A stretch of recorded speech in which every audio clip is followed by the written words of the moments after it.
pag-usapan natin ang qualifying prospect. Paano ikaw qualify talaga ang prospect? So, una, determine their needs. Ano ba talaga ang need nila? Identify pain points. Saan sila nahihirapan? Pero dapat hindi ikaw salita, nagtatanong ka lang para lumabas sa kanila.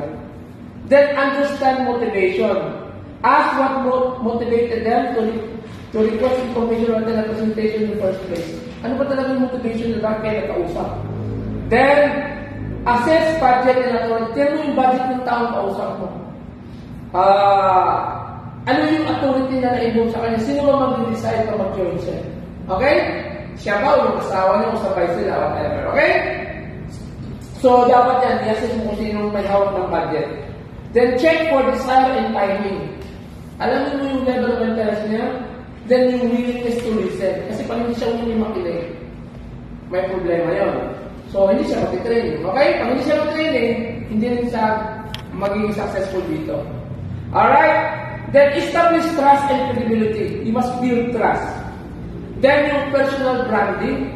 Mahalaga yun sa pag-build ng trust. Kapag mag-create tayo ng personal branding, ano ba yung image mo? Ano ba yung brand mo? Ano ba yung tinuturo mo? Then, ask qualifying questions. Focus on understanding. Inquire about other options, no? Ano ba yung mga gusto mong, ano ba talaga yung gusto kanilang makuha? Okay? In terms of their self-development. Kasi papasok na lang yung pera sa ating self-development eh. Then, follow up appropriately. Provide choices. Hindi mo pwedeng persahin yung tao na wala na siyang choices. Palagi siyang bibigyan ng choices. Kahit yung choice paano hindi mo patuloy, bigyan mo siya. Kung ayaw mo, wala namang problema. Parang gano'n, di ba? Pero kung gusto mo magbago buhay mo, okay, you can ask whatever you want. Okay? Then sasagutin natin. I-guide ka namin. Okay? Ganun ang approach. Then, maintain posture. Kaya maganda yung posture natin na, kaya maganda mag-training talaga sa pagsasalita para mas lalo mo develop ang sarili. So, ano ba yung characteristics ng qualified sa prospect? Ano ba yung characteristics? Una, ititin natin sa prospect. Meron siyang entrepreneurial spirit. Meron siya talagang idea na gusto siyang mag-negosyo. Okay? Parang gusto siya talaga mag-negosyo, maging entrepreneur. Then, meron siyang self-motivation and discipline. Then, meron siyang genuine interest. Talagang sabi siya, willing siyang tumulong sa kapwa. Willingness to listen and engage. Willing siyang matuto. Then, nagtitiwala siya. Kasi pag hindi siya nagtitiwala, huwag mo nang magpa-join kasi mawawala din yan. Then, problem-solving mindset. Gusto talaga niya ma-solve yung mga problema sa mundo. Okay? Pag ganun siya mag-isip, pwede siya mag-join kasi makakatulong yung negosyo. Then, openness to growth. Willing siyang mag-grow. Alright? So, paano mo malalaman niya? Ano magtitignan mo sa kanya? Pag meron siyang signs of discontent, parang hindi na siya masaya sa buhay niya. Parang hindi na siya masaya sa kinikita niya. Isang sign niya na pwede na rin siyang i-guide. Okay? Pero pag masaya siya, enjoy ko lang, trip-trip lang. Okay? Gusto lang niya mga trip-trip kasi para magkapera. Huwag muna. Pero kung nakita mo na talagang once siya yung discontento na siya sa buhay niya, or gusto siya makatulong, yun. Parang wala siyang paraan, pwede natin siya i-guide. Then active inquiry, marami siya magtatanong. So huwag kayong matakot sa mga makukulit.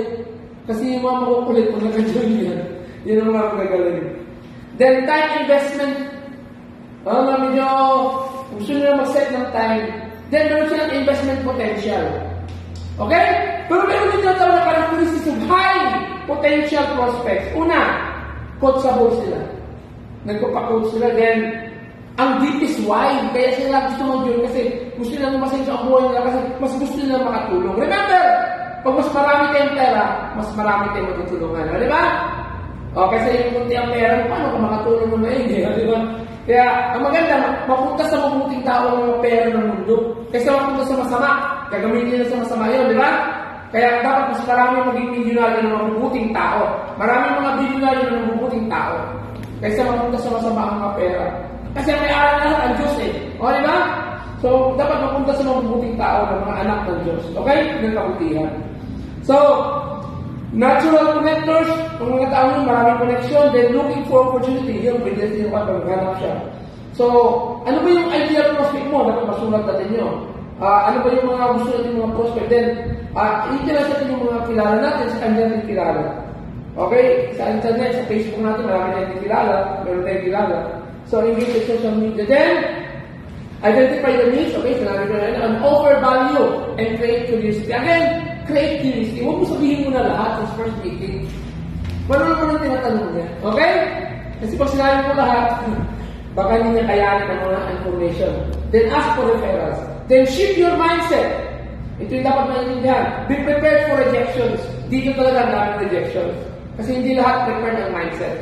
Then build a personal connection. Because this network marketing is a relationship business.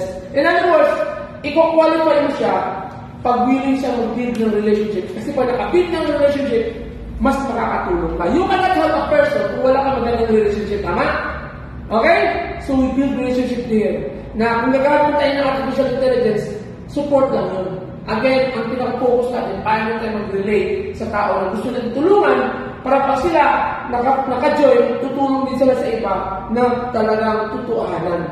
May genuine interest, genuine focus para makatulong at mabago ang mundo natin. Again, we are here to help people para mabago ang mundo natin, para maaaring makaahon sa kahirapan sa tamang paraan, sa mabuting paraan. Okay, dito lang